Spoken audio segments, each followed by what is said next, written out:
Shalom, rekan-rekan yang terkasih. Puji nama Tuhan, kita bersyukur bahwa Tuhan Yesus baik, Tuhan Yesus luar biasa. Dia adalah pribadi yang dapat memulihkan keadaan kita. Dan dia satu pribadi yang dapat melakukan perkara yang besar. Puji nama Tuhan, kembali lagi bersama dengan saya, Lydia Esther, dalam program Living for Christ Indonesia. Mencintai Tuhan, berhenti menghakimi, dan menjadi berkat di gereja-gereja di Indonesia tanpa melihat denominasi apapun. Kita dapat mendengarkan kesaksian para hamba-hamba Tuhan, kita mendengarkan visi dan misinya di dalam mereka melayani Tuhan dengan penuh sukacita, dengan penuh antusias, dengan penuh kehausan akan firman Tuhan. Mereka melayani Tuhan. Program Living for Christ Indonesia hadir untuk mensupport pelayanan di daerah. Puji nama Tuhan sudah bergabung bersama dengan kita pada saat ini. Shalom Pak Pendeta, saat ini kita akan berbincang-bincang kepada Pak Pendeta dan kita akan mendengarkan kesaksian-kesaksiannya. Boleh nih Bapak Pendeta ceritakan bagaimana pelayanan yang ada di Nusa Tenggara Timur dalam penggembalaan Bapak Pendeta Daniel. Silakan Bapak Pendeta Daniel. Puji Tuhan, saya dipercayakan untuk memimpin gereja induk dengan satu posisi yang saya pimpin, terpisah dari gereja induk dan 1K, kita sudah berkembang juga menjadi 15 KK. Itu pelayanan saya selama dari tahun 1984 sampai saat ini saya sudah berhasil membuka jemaat baru lagi. Saya mulai dari 1K, hanya tahun ke tahun, ternyata Tuhan memberkati saya, akhirnya pos itu berkembang, sudah dikukuhkan menjadi gereja. Ya, itulah yang saya pimpin. Sementara ini ada 20 KK, Ibu.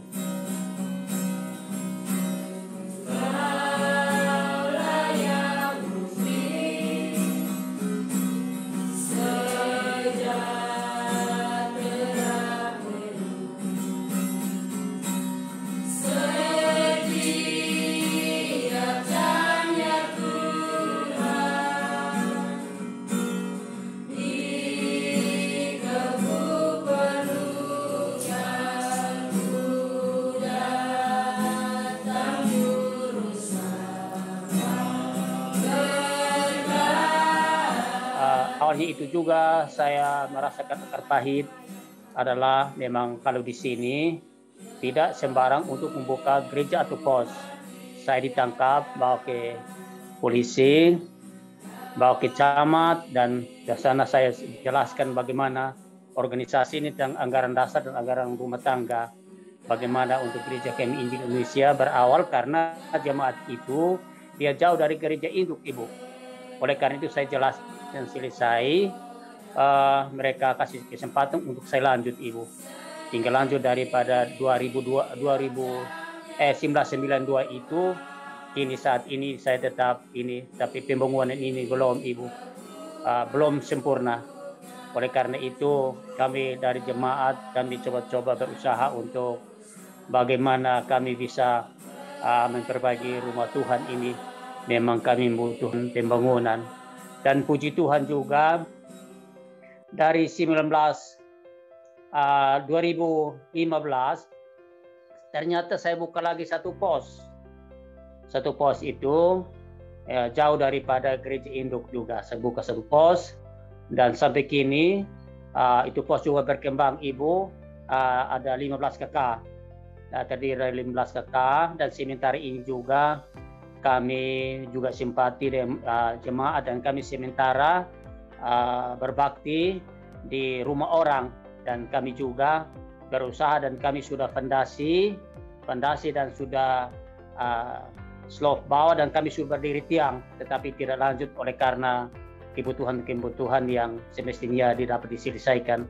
Maka kami sementara ini masih dengan jemaat untuk bagaimana dengan caranya untuk kami bisa dapat membangun gereja tersebut. Itu yang saya dapat sampaikan supaya artinya kita saling mendukung dalam doa. Kami di sini, Ibu, memang jauh dari kota. Kami hidup di pedesaan. Pedesaan ini juga memang Kami pergi di pelayanan juga jalan kaki. Kami jalan kaki untuk pelayanan pada jemaat. Oleh karena itu, kami mohon dukungan doa supaya hidup. Kalau Tuhan berkenan ya untuk bersatu dengan jemaat. Oleh karena itu kami berterima kasih. Malam ini juga kami diminta untuk bersaksi apa yang kami alami selama ini. Supaya kalau Tuhan berkenan kami bisa maju.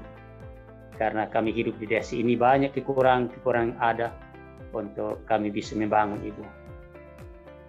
Sekian dan terima kasih. Ya, sekarang Pak boleh ceritakan pernah ada mujizat Tuhan, pertolongan Tuhan di dalam pelayanan Bapak Pendeta. Baik, terima kasih Ibu. Selain daripada itu, Tuhan panggil saya kasih satu talenta dan saya melayani untuk bukan hanya jemaat tapi dari seiman saya layani mereka, misalnya orang sakit, orang gila. Tuhan artinya punya kuasa pakai saya sebagai alat yang Tuhan pakai. Memang bagi manusia tidak mungkin, tapi bagi Tuhan tidak ada yang mustahil. Oleh itu selama saya layani sudah 40 tahun Tuhan panggil saya juga bukan hanya untuk pelayanan tapi untuk banyak orang yang membutuhkan pelayanan.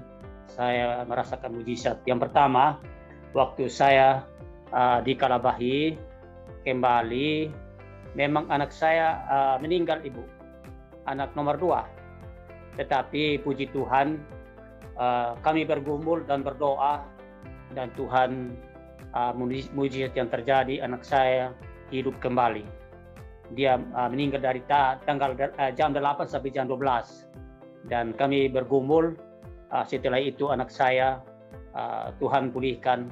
Maka saya tetap percaya bahwa Tuhan itu luar biasa. Walaupun kami adalah orang-orang biasa-biasa saja, tetapi ya Tuhan punya cara luar biasa untuk kami. Dan memang saya melayani sampai saat ini. Baik mujizat Tuhan yang terjadi oleh karena ya Tuhan pakai saya sebagai hamba Tuhan untuk bisa melayani bukan hanya jemaat saya, tapi dari berbagai macam dominasi saya tetap layani semua dan memang puji Tuhan mereka juga dapat pertolongan dari Tuhan lewat pelayanan. Yang itu yang mujizat yang pertama itu saya pun anak sendiri. Tuhan uji saya, iman saya, anak kandung sendiri. Puji Tuhan.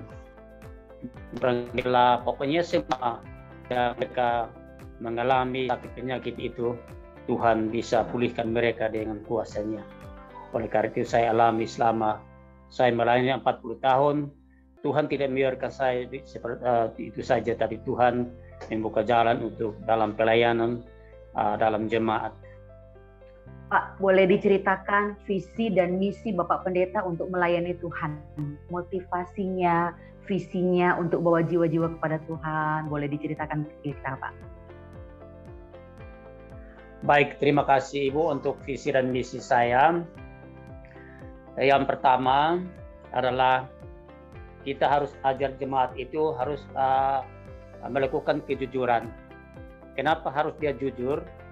Kalau memang pelayan kita secara hamba-hamba Tuhan, kita harus ajar jemaat untuk dia bisa mengutamakan hal kejujuran. Kalau memang dia tidak jujur berarti tidak kasih. Karena kasih itu adalah modal besar. Kalau kita memotivasi jemaat untuk menjadi seorang terdepan, kita harus berusaha untuk membawa mereka kepada jalan yang benar. Oleh karena itu, selama pelayanan saya, di mana saja saya berada, saya selalu motivasi jemaat untuk mereka harus belajar hal kasih. Hal kasih terus dia harus melakukan hal kejujuran itu. Karena jujur itu adalah sangat penting bagi setiap kita. Apabila kalau kita tidak jujur, arti orang tidak percaya kita. Maka kita buat lakukan sesuatu itu harus dengan jujur. Dengan tepat, pasti kita akan berhasil. Dan saya merasa dalam pribadi saya, kalau memang kita melayani dan kita tidak jujur dan tidak punya kasih, sama saja kita tidak bisa berhasil. Tapi oleh karena keberhasilan saya, maka saya bekerja di dalam Tuhan. Saya mengutamakan kejujuran dan kasih. Jujur, karena kasih, jujur adalah itu satu modal besar, dan kasih itu adalah potensi untuk kita bisa membangun jemaat ke depan. Amin, haleluya, puji Tuhan. Tuhan Yesus memberkati Bapak Pendeta, luar biasa. Oh iya, terima kasih Bapak Pendeta untuk pelayanannya hari ini ya. Kami mengucapkan terima kasih kepada Bapak Pendeta Daniel yang sudah membagi berkatnya, memberikan kesaksiannya bagi rekan-rekan Living for Christ Indonesia. Terima kasih Bapak Pendeta, Tuhan Yesus memberkati. Rekan-rekan Living for Christ Indonesia, puji nama Tuhan, kita sudah mendengarkan kesaksian dari Bapak Pendeta Daniel yang begitu luar biasa, menceritakan bagaimana pelayanannya, visi dan misinya di dalam ladang Tuhan. Dan bagi rekan-rekan Living for Christ Indonesia yang rindu untuk mensupport pelayanan beliau, kami memberikan kesempatan untuk mengirimkan persembahan kasih saudara dan nomor rekening yang sudah tertera di bawah ini. Dan kami harap untuk mengirimkan bukti transfer ke nomor yang sudah tertera dalam program kami. Puji nama Tuhan, maju terus di dalam Tuhan. Tuhan Yesus memberkati. Shalom.